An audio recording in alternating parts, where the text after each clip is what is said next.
Belle personne consciente, bienvenue dans cette série que j'ai nommée Reprendre son pouvoir et aujourd'hui, j'ai la chance de recevoir mon ami François Amalega. Un grand merci François d'avoir accepté l'invitation. C'est moi qui te dis merci de m'avoir avec toi aujourd'hui. C'est un très bon moment que je vais passer, je suis très sûr. Ah, t'es fin. Puis avant de plonger dans la liste des questions que j'ai préparées pour toi, j'aimerais qu'on fasse un rapide survol de ton parcours pour que Oui. les gens apprennent à mieux te connaître. Donc toi, tu es un Camerounais, tu es né au Cameroun et tu as grandi dans ce pays-là. Je me trompe? Pas du tout, je suis né au Cameroun le 29 mai 78 et Et je tu es suis arrivé au Canada je, sur le tard, à 33 ans, en 2012. à En l'âge du 2000, Christ. c'est à l'âge du Christ, ouais. C'est l'année de baptême. Je devais avoir 34 ans, quelques mois après. Parfait. Et on dit de toi que tu es spécialiste de la géométrie arithmétique. Écoute, c'est un autre niveau, ça. Donc, tu avais étudié au Cameroun et tu as dû reprendre toutes tes études, ta maîtrise rendue au Canada pour pouvoir être professeur de mathématiques au Collège Jean de Brébeuf pendant 5 ans. Oui. Disons que j'ai étudié en algèbre quand j'étais au Cameroun et quand je suis arrivé, mais j'avais un intérêt poussé pour la théorie des nombres, qui est vraiment une très belle partie. Et je suis arrivé au Québec donc et j'ai étudié en maîtrise. Je me suis inscrit en algèbre, j'ai fait mon mémoire en théorie de Galois. Mais quand j'ai avancé pour la thèse, j'étais beaucoup plus intéressé par des questions de théorie de nombres qui mettent donc ensemble la théorie des nombres et la géométrie. Parce qu'il y a vraiment un mélange imbriqué entre les deux. En plus d'être très intelligent, Bon, tu es un être ok. super courageux. Pour moi, tu es un modèle de courage et tu es un adepte de la désobéissance civile pacifique. Tu l'as montré à maintes reprises et tu en as payé le prix par la censure sur Facebook et plusieurs mois de prison pour Je avoir n'ai pas envie de... refusé combien, pardon? Je dis, je n'ai pas envie de passer mon temps à désobéir, mais le problème, c'est qu'il arrive un moment où la désobéissance devient un devoir moral. C'est-à-dire que je n'ai pas envie de parquer mon auto dans un endroit où on dit qu'on ne parque pas de lundi à vendredi de telle heure à telle heure. Je comprends qu'il y a des nécessités impérieuses. C'est-à-dire que je me mets à la place de quelqu'un. Je n'ai pas envie de parquer mon auto à la sortie de la maison de quelqu'un. Je n'ai pas envie de jouer de la trompette à minuit en passant. Non, je comprends qu'il y a des règles dans la société qui doivent être respectées, mais c'est qu'à un moment donné, c'est le cas de ce que nous avons vécu depuis mars 2020, où des personnes arrivent, interdisent toute discussion, imposent des règles, mettent la vie des gens en danger, et il n'y a pas de débat. À partir Exact. de ce moment-là, parce que quand il y a une ouverture, s'il y avait une véritable ouverture, moi, j'aurais porté mon masque, j'aurais fait des choses parce que je me dis, il y a comme des gens sont confus, ils sont troublés, on discute et on arrive à quelque chose. Mais c'était clair qu'il savait qu'il faisait du mal. À ce moment-là, une seule chose restait, puisque même la justice refusait de faire son travail, c'était de dire non. Donc, c'est dans ce cadre-là. Donc, dans l'absence de dialogue, toi, tu t'es senti interpellé par cette désobéissance, disons-le, pacifique, Oui. qui t'a quand même valu de faire des mois de prison pour avoir refusé ces mesures sanitaires-là. C'est pas rien. Et tu as accumulé près de 100 000 de contraventions COVID. Dont je suis très fier d'ailleurs. Et que tu refuses de payer. Je pense que c'est important de le dire. C'est pas comme si tu n'avais pas l'argent pour le payer. Tu refuses par principe de payer ces contraventions.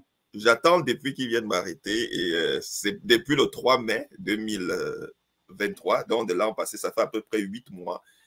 Ils m'ont écrit une lettre où ils m'avaient dit qu'ils me donnent la possibilité de payer, de prendre une entente. Ou alors, si je peux prouver que je n'ai pas l'argent de payer, je peux faire des travaux communautaires. À ce moment-là, ils m'avaient déjà condamné pour 69 000 sur tous les 98 000. Et les 69 000 quelque chose de dollars, ça correspondait à 817 heures de travaux communautaires. Et à la fin, il m'avait dit que si je n'entreprenais rien de tout cela, donc de toutes les options qu'il m'offrait, dans les 10 jours, c'est-à-dire donc à partir du 13 mai, ils n'auront pas d'autre choix que de m'imposer une peine d'emprisonnement. Donc, quand moi j'ai vu ça, je me suis précipité de prendre en photo la lettre et de la mettre dans tous les médias sociaux. et de dire que je ne ferai rien et que j'attends qu'ils viennent m'emprisonner. Pour moi, c'est quand même assez important, oui, parce qu'on est en train de vivre la microagression. Donc, quand on cède un peu, ils ne font qu'avancer. Oui, puis là, on va se le dire, ça fait presque 1 an, donc les 10 jours sont écoulés et te voilà en liberté chez toi Ouais. avec la charte canadienne dans ton dos. Ça parle fort.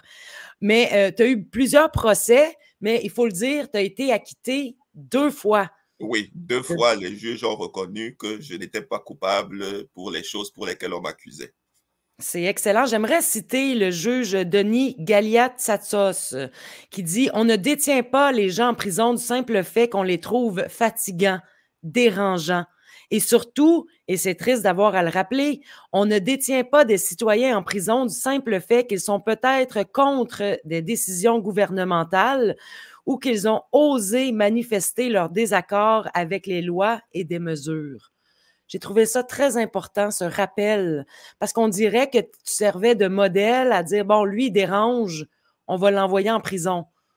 Oui, c'est-à-dire que j'étais très surpris ce jour-là de voir la décision. J'étais moi-même émerveillé. J'étais spectateur de... J'étais à Bordeaux depuis le 16, du moins depuis le 17, parce qu'il m'avait arrêté le 16 et le 17, j'étais allé à Bordeaux. Et j'avais refusé les conditions de libération, donc il m'avait dit que je serais en prison jusqu'au 2 mars. Donc le 2 mars, là, j'arrive au palais de justice. C'était au palais de justice ou à la cour municipale, je ne me souviens plus bien. Mais dans tous les cas, moi, je ne revenais pas à la petite porte puisque je venais dans la fourgonnette et tout, enchaîné, bien sûr, les pieds et les mains. Et là, je vois que l'avocat n'a même pas le moment de l'occasion de présenter sa procédure parce que le procureur semble déposer les charges. Et le juge se demande donc pourquoi est-ce qu'on est là. J'étais donc très content de voir ce jeune juge avoir le courage de dire ce qu'il a dit. Et écoute, moi, j'étais très émerveillé et très heureux de le voir. Ça montre quand même que toutes les colonnes ne sont pas pourries. Donc, oui, ça, c'est quand même quelque chose qui montre que toutes les colonnes ne sont pas pourries. Il y a encore des colonnes fraîches dans le système. Et dans tous les cas, on devra vivre ensemble. Et je crois qu'avoir des colonnes fraîches de l'autre côté, ça, c'est quelque chose de positif aussi. Vraiment, et important, ça nous a tous inspirés parce qu'on avait soif de justice, parce qu'on la cherche, la justice au Québec. Absolument, absolument. Et oui, il n'y a pas de justice, alors que de toute évidence, le tort, il y avait un problème. Je pense qu'on n'a pas besoin d'être un génie pour se rendre compte qu'on vivait une situation qui n'était pas normale. Non, vraiment pas. Puis sur d'autres sujets plus actuels, tu fais des vox pop en te promenant dans la rue sur les changements climatiques, t'interroges des inconnus. Ça, ces vox pop-là, on peut les retrouver sur Instagram, sur Facebook. Surtout, C'est tellement du moins, intéressant. j'ai commencé à faire ces vox pop, c'était surtout en été, quand il y avait les feux de forêt et qui parlent des changements climatiques et tout. Moi, personnellement, ça va beaucoup. Et puis, à partir de ce moment-là, je savais que tout ça, c'était du n'importe quoi, mais j'ai voulu faire un travail de sensibilisation. J'ai envie de produire une littérature sur ça. Vraiment une littérature où je mets les faits là, un peu style bande dessinée et tout. Et j'ai vraiment envie de faire des actions pour distribuer, pour discuter avec des jeunes gens et des personnes un peu plus âgées sur la question, parce que je crois que c'est un peu là que se joue la question. Si le COVID-19 a fonctionné, c'est parce qu'il nous avait préparé à ça. Donc, cette préparation de la population a fait qu'on était prêt à écouter le discours. Ça se passe maintenant avec le climat, par exemple. Avec le Exactement. climat. Donc, c'est un peu l'un des projets sur lesquels les Vox Pop, je l'ai fait un peu dans le cadre de monter la série de vidéos. Je compte en faire 4, mais je compte passer à un autre type d'action. On va Oui. suivre ça avec intérêt sur tes Merci. réseaux sociaux.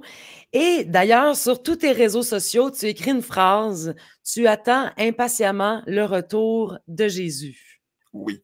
Euh, la mort, c'est une réalité qui va... je pense que c'est la chose la plus évidente à laquelle nous pouvons tous être d'accord. Nous allons tous mourir et qu'est-ce qui se passe après la mort?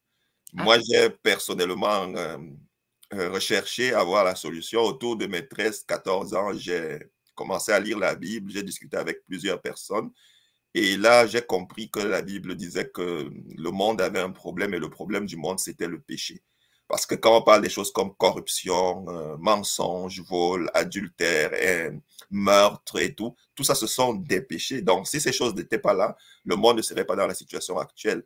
Et à cause de cela, Dieu qui est notre créateur n'est pas content de nous à cause de cela, mais c'est pas un Dieu revanchard et haineux, mais il n'est pas content comme un papa ou une maman peut être mécontent de son enfant qui s'est mal comporté. Mais en même temps, contrairement à ce que les psychopathes d'aujourd'hui nous condamnent et veulent restreindre nos libertés, Jésus nous offre un pardon gratuit. C'est gratuit. Et là, si tu l'acceptes, tu es gratuitement pardonné de tes péchés. Et il a dit qu'il va revenir nous chercher. Et il a préparé une place pour nous.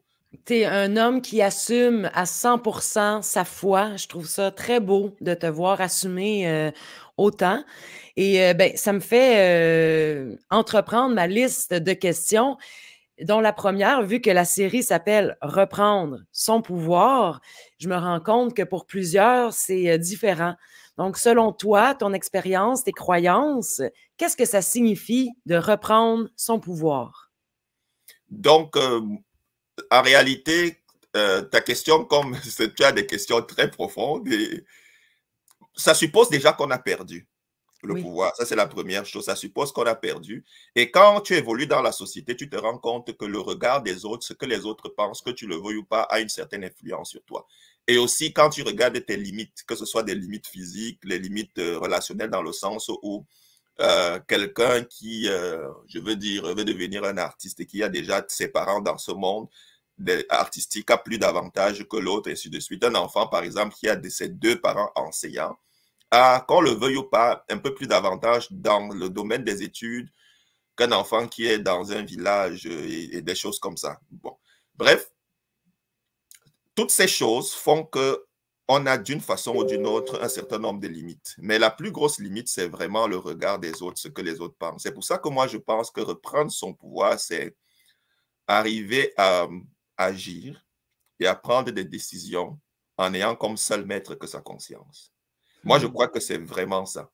C'est-à-dire que si j'arrive à ce niveau-là, où je dis, OK, là maintenant, je ne fais pas ça parce que j'attends que ma mère va dire ça après. Je ne fais pas ça parce que j'attends que telle personne va dire ça après. Ou bien ce que les... Non, mais j'ai analysé la situation et je pense que ça, c'est ce qui est bien à faire. Ça peut même être mauvais ce que tu fais, mais le problème, c'est que tu es prêt à défendre ce que tu as décidé de faire et peut-être à reconnaître ton erreur si on te le prouve. Mais au moins, tu n'as pas posé un acte en disant que c'est elle qui m'a dit de faire ça. Mais tu as dit, j'assume l'action que je pose. Si j'ai tort parce que tu m'as convaincu que j'ai tort, alors je reconnais que j'ai eu tort de la poser. Donc pour moi, reprendre son pouvoir, c'est dire, faire en étant soumis au diktat de sa conscience uniquement. Wow! Et concrètement, dans le quotidien, pour se défaire de l'importance qu'on peut donner au regard des autres, est-ce que tu as un truc que toi-même tu appliques? Oui, je pense que d'une certaine façon, dès qu'il commence à avoir des intérêts, surtout des intérêts du type matériel, des intérêts ou alors juste l'appréciation qu'on peut avoir des autres, ça c'est autant de choses qui font que nos actions ne sont plus vraiment guidées par notre conscience, mais plutôt guidées par ce que je peux gagner, ce que les autres vont penser, ainsi de suite. Donc ça, c'est quelque chose quand même qui est très important. Ce qui est sûr, c'est que même notre conscience est un peu modélée. Notre conscience est un peu modélée, mais à la fin, on a quand même une personnalité. Et je veux dire, ce que nous devenons, c'est une somme d'expériences que nous avons vécues. Mais à la fin, quand même, on peut réussir à s'exprimer au-delà de tout ça. Donc, on arrive quand même avec une certaine structure où on dit, OK, là maintenant, j'ai fait mes choix. J'ai fait mes choix et je suis à l'aise avec ça. Et la suite de mes actions sont donc guidées par ces choix-là. Je prends un exemple concret. Il y a plusieurs personnes qui sont chrétiens, pas parce qu'ils sont convaincus de ça, mais parce que c'est l'environnement dans lequel ils ont été. Il y en a qui sont musulmans pas parce que ils sont arrivés à cette conclusion personnelle, mais son environnement. Il y en a qui sont athées, juste parce que c'est l'environnement, c'est ça qui est idéal, ainsi de suite. Oui. Mais je veux dire, si maintenant quelqu'un est dans un environnement chrétien parce que ses parents, sa famille le sont, mais à un moment donné de sa vie, il peut dire que non, non, maintenant, ce n'est plus à cause de mes parents. Oui, j'ai eu une influence, mais maintenant, c'est ma décision. Ou alors, quelqu'un peut dire, OK, je ne le suis plus, c'est ma décision. Ou bien quelqu'un... Donc, c'est un peu ça. Donc, à partir du moment où on a quand même eu... On est arrivé à un niveau où, OK, là, maintenant, OK, je suis arrivé à ça, je suis convaincu, je peux défendre ma position. Même si j'ai été influencé, moi, j'ai été influencé de plusieurs façons. C'est-à-dire que ce soit mon amour pour la Bible, mon amour pour les maths, mon amour pour telle ou telle autre chose, pour le soccer, moins que pour le hockey. Tout ça, ce sont des influences. Mais à la fin, quand même, j'arrive avec quelque chose. Donc, et puis, quand j'agis suivant ma conscience, étant convaincu que ce que je fais, je peux le défendre et j'y crois, là, c'est parfait. Tellement une belle réponse. Puis oui, on arrive à cette question sur laquelle tu voulais enchaîner. Si tu appliques une routine dans ta vie au quotidien pour te permettre justement cette reprise de pouvoir-là, cet alignement avec ta conscience. J'avoue que personnellement, j'ai des choses que je fais chaque matin. Chaque matin, quand je me lève, je lis ma Bible et je prie. Je le fais chaque matin. Et ma Bible, je l'ai déjà lue d'une couverture à l'autre plusieurs fois, du début jusqu'à la fin, de la Genèse jusqu'à l'Apocalypse. Donc, c'est des moments où je lis la Bible et moi-même, je me place et je me juge et j'essaye de m'évaluer. Donc, parce que la vie est remplie d'activités, tout va vite, et ainsi de suite. Donc, ça, c'est quand même la routine quotidienne, oui, que je fais chaque jour. C'est aussi des moments où je prends un moment au calme. Donc, quand je finis de prier, de lire ma Bible, et je médite. C'est-à-dire, je médite et je regarde par rapport. Je le fais régulièrement tous les matins. Ça, c'est vraiment ma routine. Une belle habitude pour partir une belle journée. J'aime beaucoup le verbe que tu utilises, je m'évalue. Il y avait quelqu'un qui a vécu une expérience de mort imminente, qui rencontre Dieu et puis qui dit: Dieu n'est pas en train de me juger, il me laisse m'auto-évaluer. Il m'offre l'opportunité de voir ma vie et de m'évaluer moi-même. Donc, si on le fait quotidiennement, on a une longueur d'avance. C'est clair que si on le fait quotidiennement, ça nous donne la possibilité vraiment de nous remettre dans les rails quand on déraille, parce que ça, c'est important. C'est important de... L'idéal, c'est de ne pas penser qu'on ne peut pas faire des erreurs. C'est-à-dire que l'idéal, c'est de ne pas se dire que je ne vais jamais produire des ordures. Mais l'idéal, c'est de créer un système où tu es prêt à nettoyer, mettre des ordures de côté, ainsi de suite. Je ne sais pas si, c'est-à-dire que, parce que notre activité normale, on sue, ainsi de suite, on va aux toilettes. Mais quand tu es conscient de ça, tu peux arranger un environnement où ces choses ne seront pas des facteurs.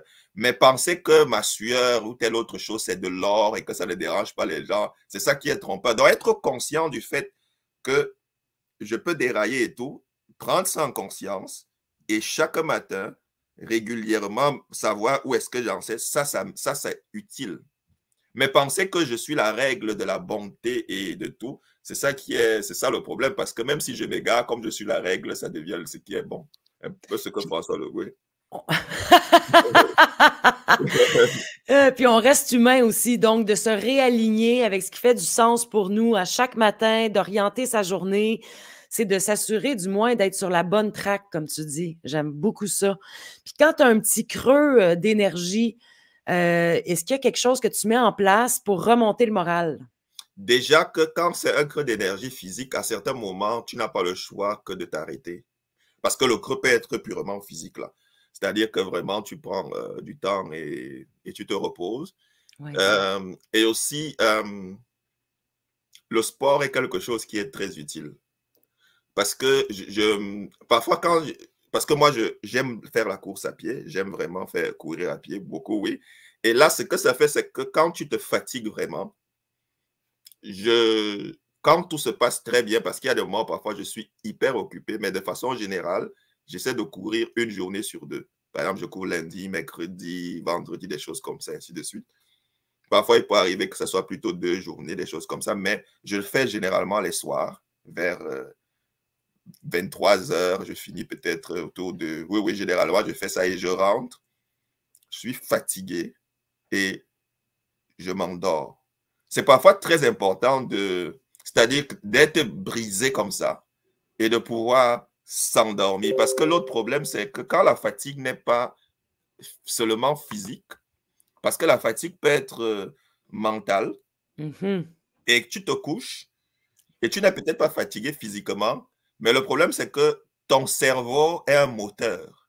Et là, ça Exact. devient très, très compliqué. Mais pourtant, parfois, quand tu fais une activité physique intense, vraiment, et que tu te pousses à bout, je ne sais pas si beaucoup de gens le connaissent, mais je crois qu'il est quand même assez célèbre. Zinedine Zidane, c'est l'un des plus grands footballeurs français.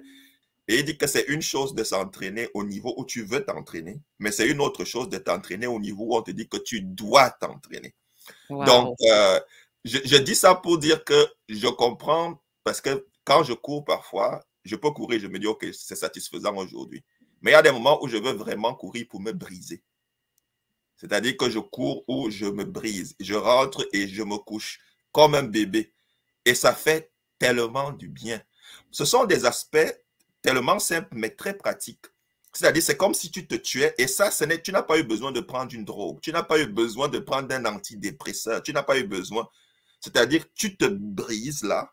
Tu te couches pendant de longues heures. Et quand et ton cerveau ne fonctionne pas pendant ce moment-là. Enfin, oui. Et ça te repose. Et ça fait tellement du bien quand tu t'éveilles. Tu te réveilles. Écoute, ça, c'est des choses que je fais quand vraiment, vraiment, je ne me sens pas bien. Et quand je respecte ça, généralement, ça va assez bien. Et aussi, parfois, la solution passe vraiment par des moments de retrait où je me mets à l'écart et je prie, comme toujours, me confiant à Dieu et je lis ma Bible, au-delà de l'aspect quotidien. C'est-à-dire que parfois, ça peut passer par là où je fais une réévaluation. Et, ouais. Et parfois, ça peut aussi être dû à des... Il faut que tu causes avec des gens, il faut que tu arranges certaines choses, il faut que tout ça, ça peut aussi rentrer en jeu. Tellement sage, François. Merci, merci, Belle. Dans notre vie, on reçoit plusieurs conseils, parfois des bons conseils, des moins bons, des non sollicités, puis ceux qui changent une vie, ceux qui nous font, qui transforment notre façon de voir la vie. Est-ce que tu as reçu un bon conseil que tu aurais envie de partager avec ceux qui nous écoutent? Ça, c'est une de tes questions très difficiles. J'ai réfléchi sur ça et ce serait un peu difficile à dire, mais garde ton cœur plus que toute chose, car de lui viennent les sources de la vie. Et c'était quand même un moment où je venais de finir comme l'équivalent de mon bac en mathématiques au Cameroun et le bac en enseignement des mathématiques. Et j'étais quand même confronté à des petites questions sur la suite. C'est que je savais que je devais être professeur, c'est vrai, mais en même temps, je voulais étudier encore plus de mathématiques. Je me rendais compte que je n'en connaissais pas assez. Donc, c'était des moments de réflexion quand même assez difficiles pour moi et tout. Donc, il y a beaucoup d'autres décisions que je devais prendre par rapport à ma vie. Donc, là, quand même, c'est un texte qui a... J'ai gardé ça dans mon cœur pendant très longtemps et je le garde toujours et je n'oublie pas, et je n'oublie jamais ça, oui. Mais Oui. est-ce qu'il y en a une autre à laquelle tu peux penser que tu aurais envie de partager? Une croyance aidante, une affirmation positive que tu répètes, qui t'aide dans ta foi à reprendre ton pouvoir? Écoute, moi, j'ai l'assurance d'avoir que Dieu est un Dieu d'amour, contrairement à ce que les gens pensent. Parce que les gens présentent toujours Dieu comme étant un Dieu de jugement, un Dieu menaçant et tout. Mais Dieu est un Dieu d'amour, un Dieu de miséricorde. Ça, c'est un aspect très important.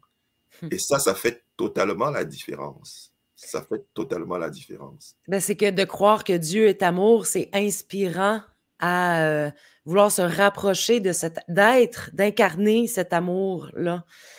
C'est une très belle croyance. J'adore ça. Toi, tu as rencontré plein de personnes fascinantes, j'en suis convaincue. Mais est-ce qu'il y a une personne en particulier, qu'elle soit vivante ou décédée, qui t'a plus influencé, qui a plus inspiré? Pour la personne qui m'a le plus inspiré, c'est inévitablement Jésus. J'ai beaucoup de personnes qui m'ont positivement influencé, que ce soit au Cameroun ou au Québec, alors que je suis venu à un âge avancé. Mais Jésus est resté le modèle et le maître de ma vie. Et là, c'est quelque chose de très important. Jésus est un modèle que je ne peux personnellement jamais atteindre. Et c'est merveilleux parce que euh, je peux donc avancer régulièrement vers cette direction-là. Et rempli d'amour, défiant tous les codes, mais restant, lui, dans la perfection. Jésus-Christ est mon modèle, celui que je suis chaque jour. Un modèle d'amour et son message est tellement simple. Aimez-vous les uns les autres. Puis il n'a même pas réussi à faire l'unanimité avec un message si simple. Donc, bonne chance à celui qui va vouloir se mesurer. Mais je trouve ça intéressant que tu dis que vu que c'est un modèle si élevé, ça te donne l'opportunité de t'élever toi-même un peu à tous les jours et d'aller vers ce modèle. Absolument, absolument. C'est vraiment un travail incroyable et merveilleux que de chercher à ressembler et à s'approcher de plus en plus de son sauveur. En réalité, le mot chrétien, ça vient de Christ. Un chrétien, c'est un petit Christ, c'est ce que ça signifie. Ah, je ne savais pas. C'est intéressant. Ouais. Il y a les gens comme les Martin Luther King, les Thomas Sankara et tout dessus, mais il y a quelqu'un pour moi, c'est Thomas Sankara. Thomas Sankara, c'était le président du Burkina Faso. OK. Il est mort autour des années 85, je crois. C'est un homme quand même qui m'a profondément inspiré. C'est quelqu'un de... Il est mort, il avait peut-être 36 ans par là. Il a été tué par Blaise Compaoré, qui était le numéro 2. Et en réalité, c'est parce que le travail qu'il faisait pour le bien du Burkina ne faisait pas plaisir à la France et à la Côte d'Ivoire. Il s'insurge contre ce qu'il estimait être la corruption qui est en train de s'installer. Mais ce qui me plaît, c'est qu'il est resté fixé sur ses idéaux. Et il n'a pas changé. Donc, il savait exactement ce qu'il était en train de faire. Et la partie la plus fascinante, parce que quand la plupart des pays africains, y compris le Cameroun, ont pris des prêts au Fonds monétaire international, à la Banque mondiale, ils ont endetté les pays et la corruption aidant, cet argent-là n'a même pas permis de développer les pays, mais d'enrichir encore une élite corrompue. Mais Thomas Sankara n'a pas fait ça avec le Burkina. Ce qu'il a fait, c'est qu'il a vendu toutes les Mercedes que les ministres avaient. Il a dit que son pays est pauvre, son pays ne peut pas se permettre d'offrir une Mercedes à un ministre. Il a acheté des voitures russes qui étaient beaucoup moins chères. Il voulait même mettre une voiture pour 2 ministres. Mais il a finalement mis une voiture par ministre. Lui-même, il est resté dans un état, il n'était pas pauvre, mais il était loin d'être riche. Il a développé le Burkina, il faisait des projets. Il y avait un tel engagement que le peuple était prêt. Quand ils avaient des grands projets, parfois les populations se mêlaient. Quand on veut construire un pont dans un village, il s'en va, lui-même, il transporte des pierres, les villageois transportent, au point que les choses qu'on achète, ce sont les choses qu'on est obligé d'acheter. Si bien que beaucoup de pays africains ont plongé dans la crise, mais le Burkina est resté plusieurs années avant. Et un rapport du Fonds monétaire reconnaît que c'est sa gestion. Mais voici la partie la plus forte. C'est que pendant qu'il mettait le Burkina dans les rails, pendant qu'il était en train de faire ça, la France et la Côte d'Ivoire, n'étant pas contents de ça, ont décidé de le tuer carrément. Les rumeurs circulaient que Blaise Compaoré était acheté par les Français pour le tuer. Et Boukari Kaboré est parti dire à Thomas Sankara, mais donne-moi l'ordre, je le tue. On ne va pas laisser faire ça. Et Thomas Sankara a dit, en réalité, c'est comme ça que la dictature s'installe. Quand tu commences à faire des meurtres préventifs, tu commences à te dire, que pense un tel, que pense un tel. Et tu commences à tuer même des innocents. Et c'est comme ça que ça avance. Si bien que le jour où on est venu le tuer, les gens sont arrivés, c'était un conseil de ministres. Dans une maison simplement sans gardes spéciaux, ils ont commencé à tirer. Et il a dit à tous les ministres qui étaient là, restez calmes, c'est moi qui cherche. Il est sorti les mains en l'air et on a tué. Donc, ça m'a vraiment, c'était vraiment très, très impressionnant. Ce qu'on peut laisser sur le plan moral, sur le plan humain, est parfois beaucoup plus important que toutes les structures artificielles qu'on peut construire. C'est surtout, en fait, d'enseigner par l'exemple, d'être ce qu'on veut voir comme changement. Donc, vivre et être à l'aise avec ses souvenirs, être à l'aise avec ce qu'on a, c'est vraiment beaucoup plus important que ce que les gens même auront pensé de nous. Ça, c'est vraiment très important. Tellement, tellement. Ouais. Est-ce que dans toute ta vie d'accomplissement, il y en a un en particulier qui te rend plus fier que les autres? Un accomplissement que tu as fait qui te rend fier? L'accomplissement que j'ai fait qui me rend fier. C'est d'avoir décidé de sortir aux manifestations avec vous. Donc, ça, c'est très intéressant. Quand j'arrive au Québec, mon Facebook, c'était plus mes amis camerounais, des gens ici au Québec que j'ai rencontrés à l'université et des gens que j'ai rencontrés dans les églises. Donc, c'était un peu plus ça mon environnement Facebook. Donc, quand le COVID commence, tout l'aspect résistance, tous les gens qui résistent, je ne connais pas. Donc, si bien que quand je réagis sur mon Facebook, j'étais pratiquement seul. Et j'avais l'impression que j'étais tout seul. Donc, la première fois que je sais qu'il y a manifestation, je pense que ça avait eu lieu en mai et c'était avec... j'avais vu, en fait, il y avait une dame que j'avais rencontrée dans une église qui avait participé à la manif. Et je l'ai vue parce qu'elle se filmait dans son auto et elle disait qu'elle arrive. Mais j'avais vu ça après. Je crois qu'elle n'avait pas fait un direct. Je crois qu'elle s'était filmée et elle a mis la vidéo après.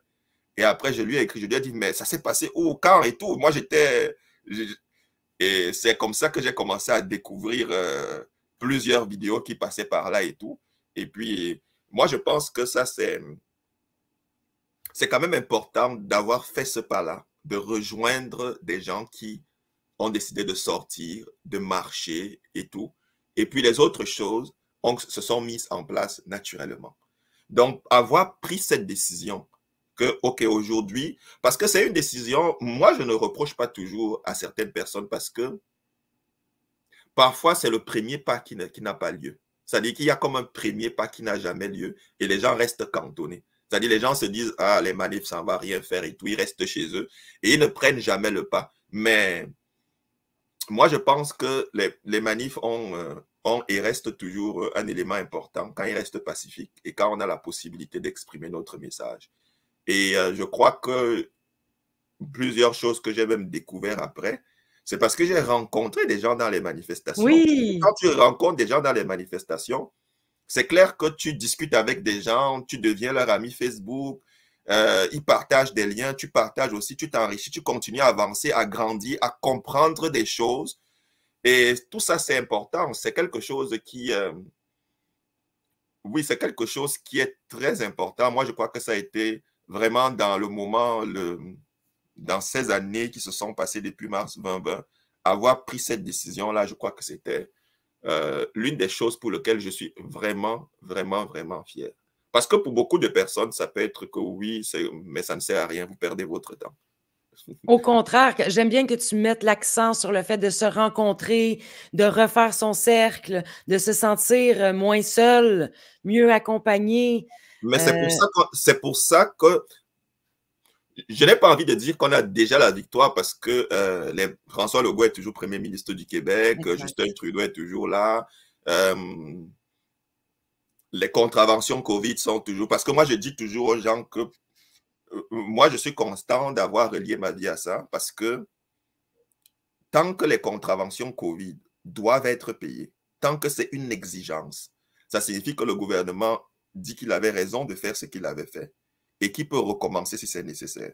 Exact. Donc, le minimum, c'est-à-dire que le minimum pour qu'on avance vers une autre étape, ce serait que le gouvernement au moins reconnaisse qu'il a eu tort d'imposer les mesures qu'il a imposées, que toutes les contraventions COVID sont annulées et que ceux qui ont payé soient remboursés.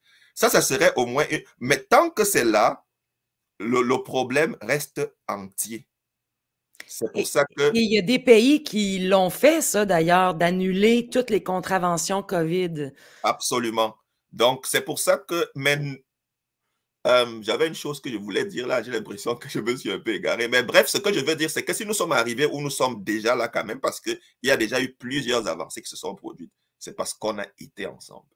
Jamais, jamais une personne seule n'aurait pu arriver à cela. J'ai personnellement fait certaines actions seules, mais ces actions prenaient aussi le boost par tous les gens qui partageaient, qui commentaient, et tout ça aussi, ça a aussi un impact. Donc, c'est clair que le fait qu'on a été, et qu'on doit toujours rester ensemble, c'est important. Ça, c'est quelque chose qui est très fort. C'est tellement bien dit, c'est vrai, la force du nombre, on doit s'en inspirer. Justement, en parlant de monde et de tout ça, est-ce que, il y a quelque chose que tu aimerais voir de plus dans ce monde actuel? Oui, oui, oui. Je pense que l'une des choses qui est en train de faire défaut actuellement, c'est vraiment la liberté de s'exprimer. C'est quelque chose qui est tellement... En tout cas, on est en train de voir ça avec ce qui se vit là actuellement. Là. Tucker Carlson qui s'en va en Russie interviewer Vladimir Poutine.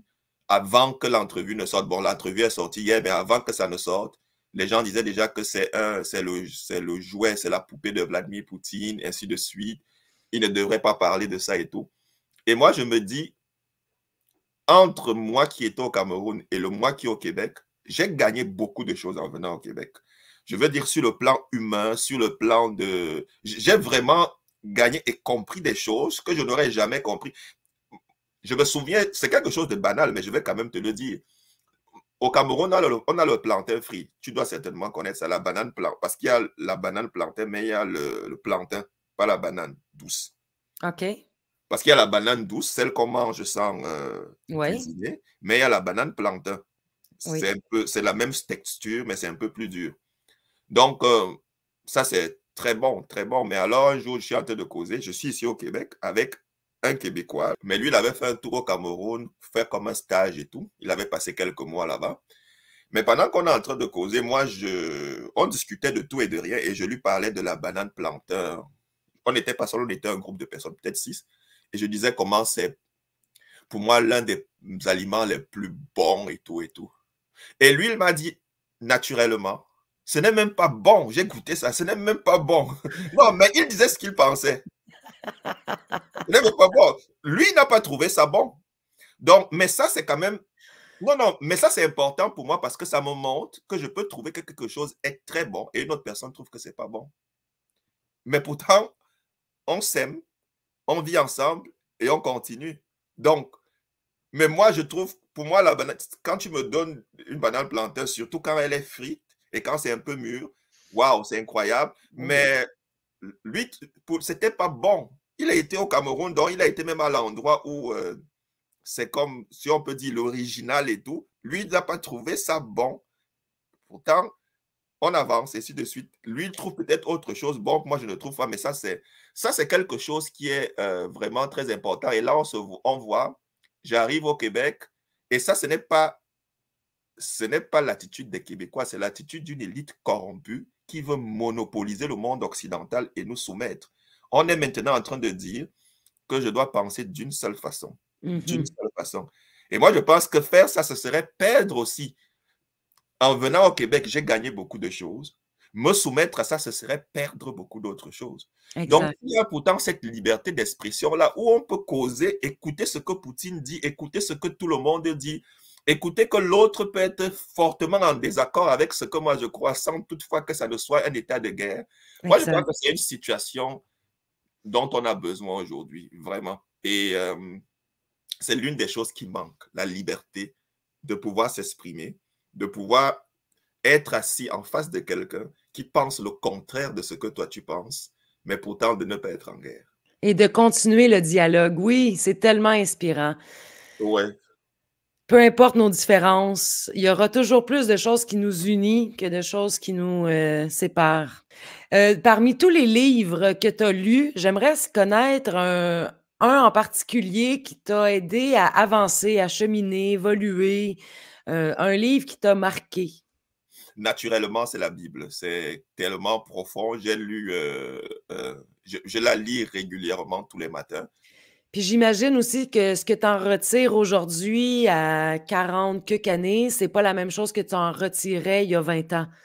C'est clair que chaque jour, je découvre de nouvelles choses, j'apprends des nouvelles choses. Je lis dans la Bible des choses qui m'émerveillent, des choses qui me choquent, des choses qui comment dirais-je, mais pourtant, j'avance. Et la Bible traite de tous les sujets. Il n'y a pas un sujet dont la Bible ne traite. Bon, elle ne traite pas des vaccins et de Covid, mais les sujets, sans trop dans la vie de quelqu'un, la Bible traite de ces sujets-là. Et oui, c'est un livre qui est une très, très grande source d'inspiration pour moi et qui me permet d'apprendre chaque jour. J'adore ça. La Bible, c'est quand même un bon livre. Pour aller dans le plus petit, à plus petite échelle, est-ce qu'il y a une citation qui t'a vraiment fait réfléchir ou une citation que tu aimes répéter, qui t'inspire? Oui, dans la Bible, c'est Hébreux 4 qui dit de nous approcher, Hébreux 4, 16. Approchons-nous donc avec assurance du trône de la grâce afin de recevoir miséricorde Wow! au jour de l'épreuve. Donc, il y a un trône dans lequel Dieu est assis, mais ce n'est pas un trône de jugement, mais c'est un trône de grâce. Et nous pouvons y accéder sans avoir besoin d'un intermédiaire. C'est quand même une chose de se dire que ce n'est pas facile de voir le président des États-Unis, le roi d'Angleterre, le premier ministre du Canada, même du Québec, mais tu peux avoir accès à Dieu sans audience. Ça, c'est quand même quelque chose de très fort et de très réconfortant. Oui, tellement. Puis j'aime ça que tu insistes là-dessus, sans intermédiaire. Sans intermédiaire, ça c'est très important. Sans Oui! intermédiaire, là, c'est très important. On n'a pas besoin de gaspiller un sou, on n'a pas besoin de... Non, non, non. Vraiment, sans intermédiaire, on peut rencontrer Dieu, on peut lui parler, on peut lui confier. C'est vraiment aussi simple que ce que les Écritures disent. Et Dieu est capable de nous transformer. Dieu est capable de nous conduire. C'est vraiment très... C'est aussi simple, c'est vraiment un Dieu d'amour. Et on n'a pas besoin de faire quelque chose pour mériter. Ça, c'est une chose que les gens... Parce que je suis beaucoup de gens disent, je dois faire pénitence, je dois faire ceci, je dois faire cela. Mais écoute, laisse-moi te dire ça brièvement. Peut-être tu pourras couper sur montage si tu veux, mais ce qui s'est passé, c'est que et ça, c'est pas, je n'ai pas quelque chose contre l'Église catholique, non, mais c'est juste qu'à une époque, il y a eu une hérésie qui s'est installée dans l'Église. Et Martin Luther, c'était un moine allemand qui ne voulait pas partir de l'Église catholique, mais qui avait remarqué à cette époque qu'il y avait la vente des indulgences, où on disait aux gens d'acheter leur salut et d'acheter même le salut de leur personne qui était au purgatoire. Et Martin Luther, c'était quelqu'un qui cherchait tellement Dieu, mais qui se rendait compte qu'il n'arrivait jamais à l'état qu'il recherchait. Et ce que Martin Luther a fait, malgré toutes les pénitences, tout ce qu'il faisait, toutes les épreuves auxquelles il se soumettait pour être parfait et tout, c'est un jour qu'il découvre un texte biblique qui dit que le juste vivra par la foi. Et ce que Martin Luther comprend, et c'est ce qu'il est en train, et c'est ce que toute la Bible est en train de présenter par le salut gratuit en Jésus. Ce qu'on fait, c'est que, comme on aime Dieu, exactement comme on aimerait quelqu'un, on fait tout pour mettre la personne à l'aise, pas pour mériter son amour. C'est deux choses différentes. Mais Donc, plutôt par amour, on va par agir. amour pour la Oui. personne. Et je vais rendre ça concret. Ça va peut-être te choquer. Je vais rendre ça concret. Ce que Martin Luther a compris, c'est qu'en acceptant Jésus comme son sauveur, même s'il tuait, même s'il volait, même s'il couchait avec 1 milliard de femmes, même s'il faisait le pire des crimes, Jésus lui avait déjà pardonné ses péchés passés, présents et futurs, et qu'il n'y avait rien qu'il pouvait faire pour... C'est un salut gratuit parce que nous sommes injustes et impurs, mais Jésus sur la croix, lui qui n'avait jamais péché, nous donne sa justice gratuitement. Et Jésus me décharge de mes fardeaux, de ma misère. Mais maintenant, est-ce que je vais rentrer faire ces mauvaises choses-là? Non. Mais maintenant, parce que j'aime Jésus, je vais maintenant marcher dans les pas de Jésus comme il marchait. Ça change quand même, ça change tout. Ça change tout. C'est-à-dire que si j'ai envie de voler, si j'ai envie de coucher avec une femme alors que je ne suis pas marié, si j'ai envie d'être corrompu ou quoi que ce soit, ce n'est pas par peur d'aller en enfer. Ce n'est plus ça qui me gouverne. Non. Parce que Jésus m'a déjà pardonné. Jésus a déjà fait de moi son enfant. Et cette identité d'enfant de Dieu, je ne peux pas la perdre. C'est-à-dire que si l'enfant du roi d'Angleterre se retrouve avec les pires des brigands, même s'il est blessé, il a des problèmes, c'est le prince, c'est lui. Mais le problème, c'est que il faut maintenant que je vive mon statut de quelqu'un qui est amoureux de Jésus. Et c'est à ce moment-là que je commence à faire ces choses, pas par peur de l'enfer, non, mais par amour pour Jésus. Et surtout que la nouvelle nature qu'il me donne fait que je ne me sens même plus à l'aise dans cela. Je me sens à l'aise maintenant dans ce qui est, c'est totalement différent. Et c'est ce que Martin Luther a compris. Martin Luther, pas Martin Luther King, mais Martin Luther, le réformateur allemand, parce que King, c'est le prédicateur noir américain, mais le réformateur allemand, c'est de lui qu'est né le protestantisme. Nous sommes au 15e siècle. Et c'est parce qu'il a découvert ça, ça a créé, il ne voulait pas créer l'Église pour le protestantisme, mais c'est parce qu'il y a eu ce conflit dans l'Église parce qu'on n'acceptait pas. Il leur a dit que non, non, non, ce que vous dites, c'est pas ce que la Bible dit, c'est que Jésus est venu nous sauver. Nous n'avons pas besoin d'un intermédiaire, nous n'avons pas. Et c'est comme ça qu'à la fin, lui, il voulait rester, mais avec tous les conflits, tous les jugements et tout ce qui s'est passé, il est sorti, il s'est marié, il a eu un foyer, et c'est comme ça que le protestantisme est parti. Mais c'est ça, l'idée, c'est le salut gratuit que Dieu donne. Je ne fais pas le mal pour mériter le ciel. Je ne peux pas le mériter. Mais Dieu m'a donné le ciel gratuitement. Mais j'aime Jésus et c'est pour ça que je fais des choses qu'il aime. Ça change tout, la perspective. Vraiment. Le moteur de l'action n'est pas de s'éloigner de l'enfer, mais d'aller vers l'amour de Jésus. Et ça, c'est totalement différent. Ça change toutes les perspectives, ouais. C'est vraiment bien dit. Si tu avais la chance, François, de t'adresser à l'adolescent que tu étais dans le passé, ça serait quoi ton message pour lui aujourd'hui? De rester soi-même, d'essayer de comprendre des petites choses. Parce que je me rends compte que beaucoup de grandes choses sont une somme de petites choses.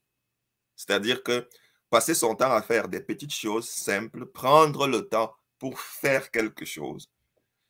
Je ne sais pas très bien comment je vais exprimer ça, mais c'était en 2013, je crois, c'était à l'Université de Montréal. Et là, il y a un mathématicien indien qui a eu la médaille Fields. La médaille Fields, c'est comme le plus grand... c'est comme le prix Nobel de mathématiques. Et il était venu à l'Université de Montréal lors d'une série de conférences. Ce gars avait fait un travail très avancé dans l'un des problèmes mathématiques les plus durs actuellement. Ça s'appelle la conjecture de Birch et Swinnerton-Dyer. Donc, ce mathématicien, il n'a pas résolu ça, mais il a fait un travail qui fait comme le travail le plus avancé et le plus général dans cette direction-là. Mais donc à ce moment-là, on entendait parler de lui et c'était vraiment très impressionnant. Mais sauf que l'Iranien qui a causé avec lui m'a dit que quand il a causé avec lui, il lui a dit que pour arriver à son travail, il n'a pas lu trop de grosses théories. Il a pris un livre de mathématiques, lui et un autre, et ils ont travaillé à fond les petites choses. Ils ont tellement travaillé le livre à fond et ils ont compris tellement les petites choses que la grosse théorie est devenue très simple à leurs yeux. Donc, ça, c'est quand même quelque chose... et moi, j'ai vraiment pu le constater, c'est-à-dire prendre le temps pour faire des petites choses, pour bien comprendre un concept simple. Parfois, tu te rends compte que ça ouvre un pan de tellement de choses que tu pensais que c'est avec des... Non, non, non. Tu comprends une petite chose par-ci, tu prends ton temps. Tu comprends une autre petite chose par-là, tu prends ton temps, ainsi de suite. Et ça, c'est par exemple l'un des grands défis. Et j'ai écouté plusieurs gens qui ont dit des choses aussi simples et tu te rends compte que ça marche. Tu prends un gros livre que tu veux lire, tu commences à le lire, ça te décourage. Et après, tu te dis non, je vais le lire 15 minutes chaque jour. Et après 20 jours, tu as fini le livre. Mais pourtant, un jour, tu t'étais assis, tu t'étais dit, je finis ce livre en 3 jours. Et voilà. On dit, il y a un proverbe qui résume ce que tu dis, un éléphant se mange une bouchée à la fois. Absolument. Donc, c'est de ne pas essayer de se décourager sur l'éléphant puis de vouloir le manger d'une shot, c'est d'y aller petit à petit. Ouais, Donc, c'est ce que tu dirais à l'adolescent que tu as été, d'y absolument. aller un petit morceau à la fois. Oui. Mmh. Dans les dernières années, il y a sûrement eu des grands apprentissages que tu as faits. Quel était ton plus grand apprentissage? Mon plus grand apprentissage, ce serait de ne pas réagir, comment dirais-je? C'est-à-dire que de penser, de prendre les choses dans leur bloc. C'est-à-dire de ne pas réagir seulement par rapport à un événement. Je ne sais pas si je peux le... c'est un peu- tu apprends, tu as une information, tu as une perspective de quelque chose et tu prends une décision à partir de ça. Et après, tu peux regretter. Donc, l'idée, le maximum, c'est d'avoir le maximum d'informations par rapport à une situation et d'avancer. Et aussi de se dire que on aimerait être jugé par rapport à nos intentions et non par rapport forcément à nos actions. Donc, de donner aussi la chance aux autres, parfois de penser quelle était leur intention. Ça, c'est aussi important, c'est-à-dire, tu comprends ce que je veux dire? Ouais. Oui, beaucoup. Puis autant d'un clan que de l'autre, de tous les êtres humains, souvent on peut mal interpréter l'intention. Absolument. Mmh. Et si tu avais un mot de la fin, un mot d'espoir pour conclure cette belle entrevue? Ça, c'est quand je vois des entrepreneurs, c'est-à-dire que je vois un homme, sa femme, il a peut-être 2 ou 3 enfants et il commence un commerce. Il a 50 000 $, 100 000 $. Dans ma perspective, 100 000 $, c'est beaucoup d'argent, mais c'est aussi peu d'argent dans le sens où si tu as 100 000 $ pendant 15-20 ans, tu vas faire quoi avec ça? 100 000 $ après, même si tu vis pauvrement, au bout, même si, disons, si tu dépenses 20 000 $ par an, ça va te faire 5 ans et puis tout ça va finir.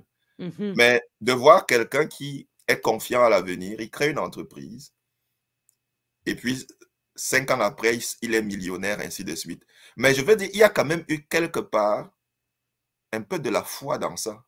De se dire que je commence quelque chose, parce qu'il a peut-être 50 000 $, il a commencé une entreprise et il continue à avancer et il a l'esprit tranquille et reposé. Donc, l'idée, c'est le fait de vouloir avoir toutes les assurances, d'avoir... parce qu'on fait confiance au gouvernement, totalement, parce que le gouvernement n'a pas de l'argent stocké. Le gouvernement fait un budget pour l'année. Et quand même, il fait le budget pour l'année, ce n'est pas qu'il a l'argent là. Il sait qu'il va percevoir de tout. Donc, en réalité, il avance comme... C'est un crédit de confiance qu'on fait au gouvernement. C'est un crédit de confiance qu'on fait à l'argent. Mmh. C'est un crédit de confiance dont la vie est bâtie sur beaucoup de crédits de confiance, beaucoup de foi qui fait qu'on avance de façon calme, sans s'inquiéter. Et parfois, trop d'inquiétude font qu'on avance pas dans le petit pas parce qu'on se dit comment je vais faire telle chose et on s'inquiète de trop de choses. On s'inquiète de trop de choses. Ça fait 3 ans que je vis. C'est pas idéal. L'environnement est loin d'être ce qu'il était il y a 3 ou 4 ans. Je dois le reconnaître, mais euh, je ne, sans avoir mis en place un système spécial pour, comment dirais-je, pour m'assurer que tout va bien, je ne fais qu'avancer, étape après étape, et je suis confiant à l'avenir. Ce que je veux dire, c'est, écoute, fais ce que tu crois être bon, être parfait, et avance sans trop t'inquiéter. Un pas à l'autre, tu mets un pas après l'autre. Comme tu as dit tout à l'heure, un éléphant se mange un pas à la fois. Comme peut-être que le niveau de vie a changé, mais tu manques de rien. Je ne manque de rien. Je ne Comme manque les de petits rien. oiseaux, j'ai oublié c'est pas le proverbe du tout, là, c'est dans la Bible ça, que les petits oiseaux Les ne sèment moineaux, pas, mais ouais, récoltent, ce qu'ils ont besoin. ouais, ouais, ça c'est Ils ne sèment ni ne moissonnent, mais Dieu prend soin d'eux. Ouais, ça c'est quelque chose de... Ouais. Exact. Donc, d'avoir cette foi-là, moins d'inquiétude, puis d'avancer. C'est important de faire des projets. On va pas... Mais de trop s'inquiéter, c'est-à-dire je fais un projet, voilà ce que je vais faire dans 2, 3, 4, 5 mois et j'avance. Qu'est-ce qui va se passer après? Pour l'instant, j'avance, ainsi de suite. Et après, le reste se déroule tout simplement. C'est ça, c'est important de ne pas trop s'inquiéter pour trop de choses. Et comme tu dis, Jésus l'a clairement dit. Un grand merci, François, pour ton temps, tes paroles sages, pleines d'inspiration. Je te souhaite vraiment une bonne suite pour 2024. Je vais rester à l'affût pour tes Vox Pop qui s'en viennent. Puis, merci beaucoup à toi, Mel, de m'avoir reçu. C'est un honneur de faire partie de tes invités. Et j'ai hâte, s'il y a une prochaine fois, pense à moi.